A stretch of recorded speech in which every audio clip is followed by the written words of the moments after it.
Hello friends, ఇప్పుడు మనము Saindhav movie యొక్క రివ్యూ చూద్దాం. ఆ స్టోరీ ఎలా ఉందంటే, ఇది ఒక ఫాదర్ అండ్ డాటర్ యొక్క ఎమోషనల్ రిలేషన్షిప్ యొక్క స్టోరీ. ఆ యొక్క తండ్రి ఆ కూతుర్ని ఎంతో అపురూపంగా చూసుకుంటుంటాడు. సడన్గా ఒకసారి వచ్చేసి ఆ పాపకు చాలా అనారోగ్యం వస్తుంది. అది ప్రాణాపాయం స్థితిలో కూడా వెళ్ళిపోతుంది. అంటే ఒక జీన్స్ అనేటువంటివి లోపించి ఉంటుంది. ఆ జీన్స్ కొనాలంటే ఆ వైరల్ వచ్చేసి దాదాపు 17 కోట్ల రూపాయలు ఖర్చు అవుతుంది. కానీ ఇతని దగ్గర అంత డబ్బు ఉండదు. ఇతను ఆల్రెడీ ఇంతకుముందు గతంలో మాఫియాలో పనిచేస్తుంటాడు. అది వదిలేసి ఆ పాప పుట్టిన తర్వాత లైఫ్ కోసమని పక్కకు వచ్చేసి కొత్త జీవితాన్ని స్టార్ట్ చేస్తూ ఉంటాడు.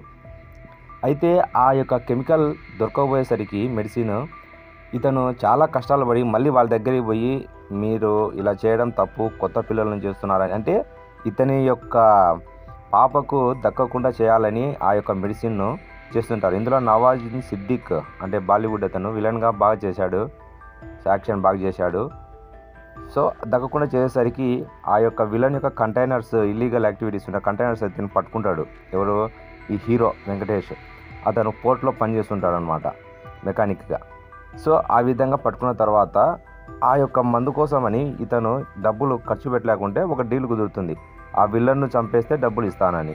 సరే అని విలన్ చంపడానికి ప్రయత్నిస్తుంటాడు. ఆ మధ్యలోనే విలను, నా కంటైనర్లు పట్టుకున్నావు, అందులో మీ పాపకు కూడా ఆరోగ్యం బాగాలేదు, ఈ మెడిసిన్కు ఓనర్ నేనే, తయారు చేసేది నేనే అని అతన్ని చాలా బ్లాక్మెయిల్ చేస్తూ ఉంటాడు.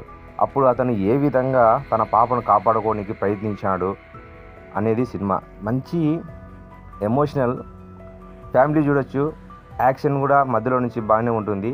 సో ఆ విధంగా పాప లాగానే చాలామంది ఉంటారు. 329 మంది పిల్లలకు అదే డిసీజ్ ఉంటుంది. వాళ్ళందరికీ చివరకు మెడిసిన్స్ అనేటువంటిది తయారు చేస్తాడు. పాప బతికిందా లేదా అనేది స్టోరీ.